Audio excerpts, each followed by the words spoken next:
Welcome to the Gentleman's Guide to Curseborne, and in this video we're going to be talking a little about liminalities. It's one of the most common questions about Curseborne is what are liminal spaces? And as someone who wrote a great deal about them in the Curseborne RPG, I suppose I am one of the best placed to speak about them. Now, the idea of liminal spaces comes from that idea of there being between spaces, there being locations that you can only access at a certain time, only walk into from a certain angle. You need to be clutching the right kind of pendant to open the right kind of door and end up in the wrong kind of room. They are eerie, supernatural, and for the most part, unremarked upon by common humans and the mortals, the non-accursed. But our accursed, our protagonists in Curseborne, are aware of liminalities. It's where many of your stories in Curseborne are going to lead to, if not be set in. And there's a couple of reasons for that. One, a liminality might act as a sanctuary. If it's a place that only the accursed can get into, it might be somewhere considered a loophole. A loophole is a broadly liminal space that mortals can walk into, but it tends to be that they can't perceive what is supernatural about it. They are considered diplomatically neutral zones, places where different families, different accursed can essentially set aside their beefs, any anger, any feuding they might have with each other, break bread, and talk. Or just do whatever it is this loophole has its focus on. It might be a bar, it might be a dance club, it might be a courtroom, it could be a shop that sells all kinds of very interesting trinkets that mortals wouldn't look twice at. Now, a liminality could be something as, well, non-threatening as a loophole.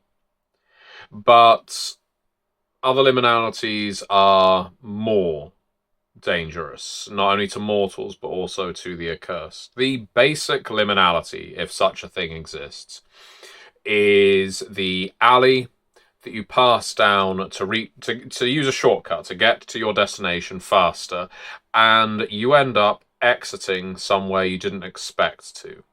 Maybe the alley goes on a little too long. Maybe it takes you around a corner you weren't expecting, and all of a sudden you're face to face with, and this is where you could be face to face with an alien environment. You could be face to face with an alien, an actual monster that lurks in this place just on the periphery of everyone's vision. Or it could seem like a Nirvana-like location. To go back to that little shop, maybe you have to take the left, right turn in these alleys to get to the old curiosity shop where Leland Gaunt sells his needful things to you. The idea is that liminal spaces, they can of course be worrying. They are the kind of thing that will set a character to paranoia, but they can also offer things. There's a reason some people seek these places out. Another form of liminal space, and I guess defined as liminal, is the between spaces on things like highways. These are shopping malls, strip malls most specifically, common in America, motels, roadhouses, places that exist between one space and another. No one stops at these places with intent. You stop here usually because you need to refuel, you need rest, you need something to eat. Otherwise, this place would completely pass you by. Now, these can extend to things like mattress warehouses, to furniture and industrial units, those kinds of things. Industrial, like factories and refineries. Places that you will just zoom past in your car or on the bus, because what else would you do? Why would you stop here? Why would you turn in? Why would you look at what's actually going on in this place?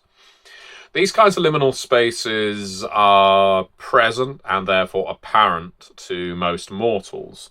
But, again, the vast majority ignore them, and after they've stopped and done their business there, they leave. However, there are some liminal spaces known as interstitial zones. These are liminalities that like to capture the people who enter them. or they threaten them in some way. Interstitial zones aren't necessarily sentient in the same way shattered spaces could be considered sentient. They aren't necessarily going to feed off someone until they are dead or a drone, like a shattered space might.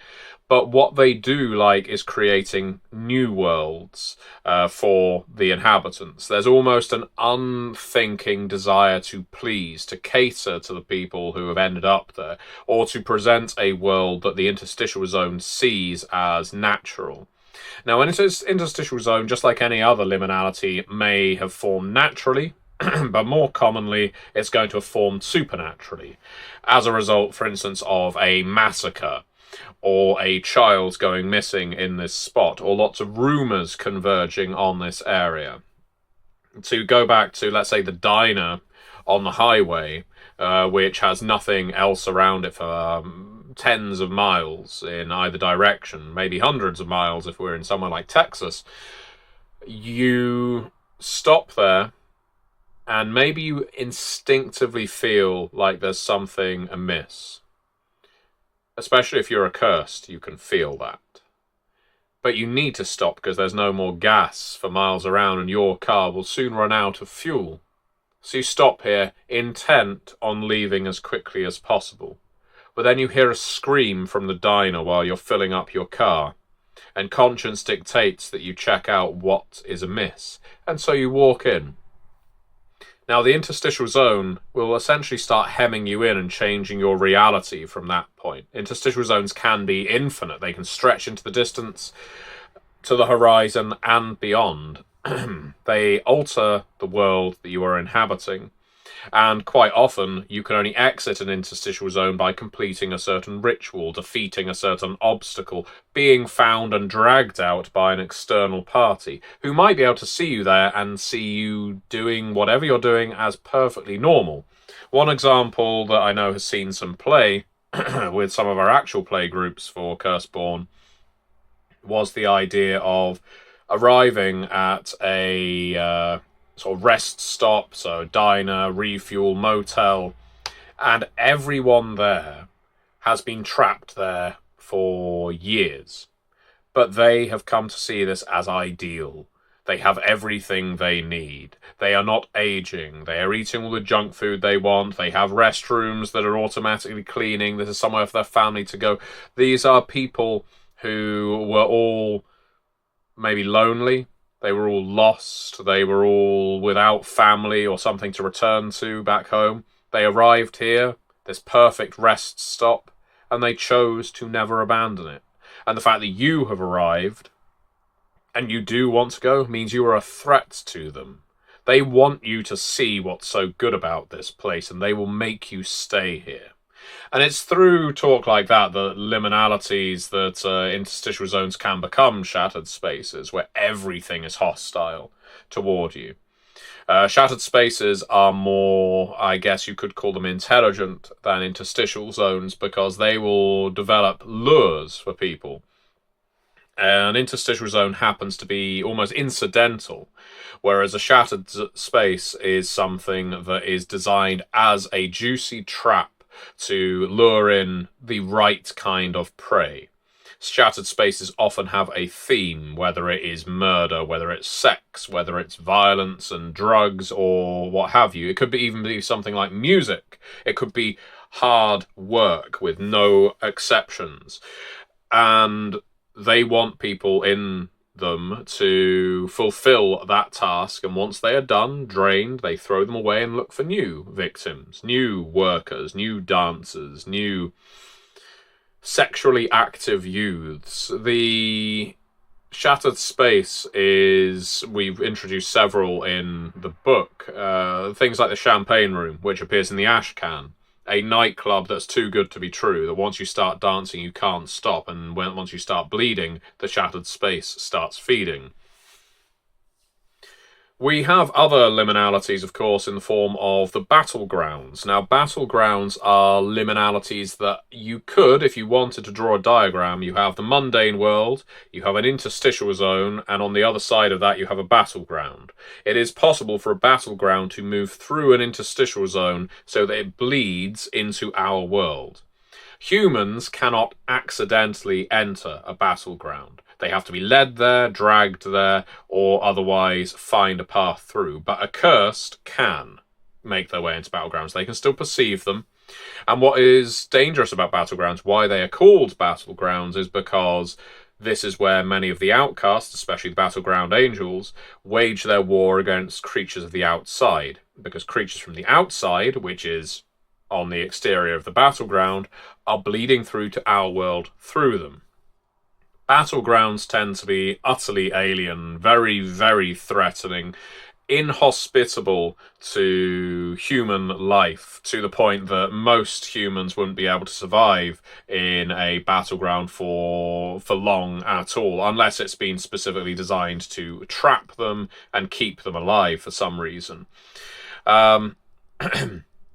Battlegrounds are going to be your, I guess, end of mission levels for a lot of the Curseborne games you play, because this is where the scales of reality fall away from your eyes and you can actually see the threatening world that you happen to inhabit and some of the creatures that share it with you. The kinds of creatures, entities, fae, archons, monsters of many stripe that want humans to be nothing but prey and see the accursed as either servants or obstacles, but very rarely something to be ignored. So we have various battlegrounds detailed again in the book, but what you're looking for if you want to take media inspiration is things like the Cube from Cube is a very good battleground. The Platform, indeed, from the Platform is a good battleground if you want to make it an enclosed space. Otherwise, you could look at more further afield to reference other games. For instance, Planescape. Some of the planes in Planescape, like Mechanus, is a very, very good battleground because it is just so weird. It's utterly lawful, but incredibly weird. Or Beator, the Nine Hells, if you really want to get infernal with it. There's nothing to say in Curseborne that any one religion is right. That isn't the way the game is played. But if you want hell to be a battleground, it certainly makes sense. Or purgatory could be a battleground on the way to the outside, which could be hell. Another form of liminality is one that is less, I guess, geographic. And that is the epoch. An epoch, or epoch if you prefer, is a time that gets locked away. So epochs only form after a major global event. That is the theory. They are little understood by the accursed. But the idea is when a major global event happens, a part of the world, in terms of time, is sheared off and put to the side. What does that mean? Well, a very low percentage of the population in the world at that time will be sheared off with it and trapped in that world. Now, to take one of the examples that's presented in the book, we have the Great War epoch. That shook the world to such a degree that a number of people were taken away, vanished. People back in our world, other than some accursed, just started forgetting about them. Their names started disappearing from anywhere they were written. They were memories at that point, if even that. But those people continued living. Those people continued living in a world that was defined by the Great War. All their surroundings are battlefields. Well, not all, but many. And just because they are trapped there, this low population, doesn't mean they are alone. Epochs give rise to the most alien and bizarre creatures, sometimes in the form of the people that didn't go away with them.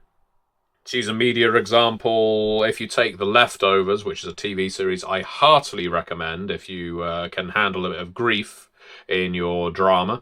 In The Leftovers, a small percentage, around 2% of the population, just vanishes one day. Some people think they were raptured, some people think it was a scientific event, but there's no remains, no contact, nothing. And the TV show never goes to lengths to explain what happened to them, because that's not the point. The point of the TV show is the leftovers, the people who are left behind, and how they handle the grief of those people vanishing. Now, what an epoch is us following those people who vanished.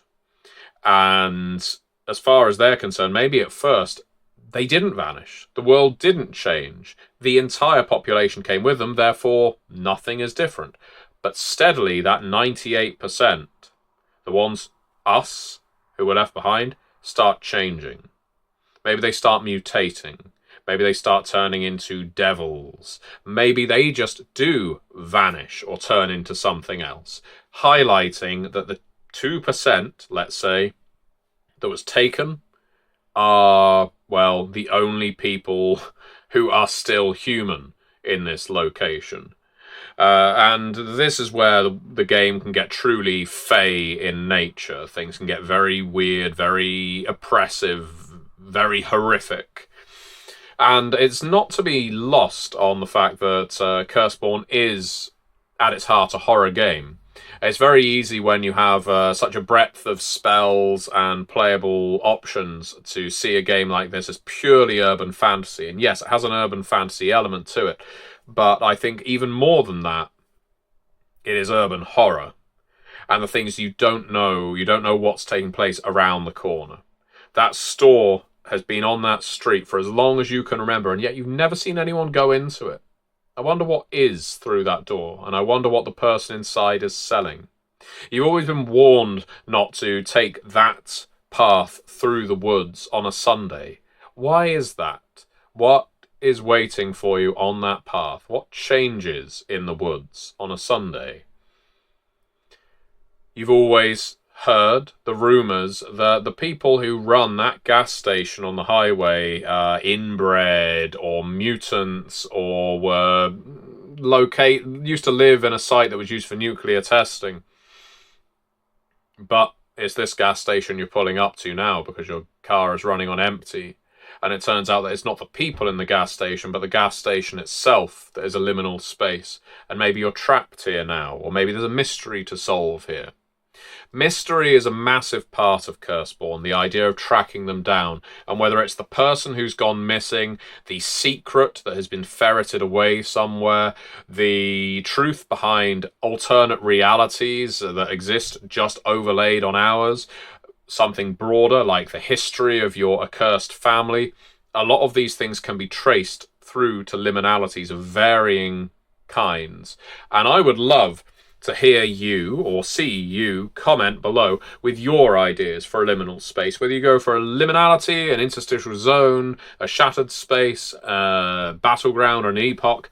What kind of places or times are you interested in exploring in your games of Curseborne? I would love to see your thoughts, so do post them in the comments below. Thank you very much for watching.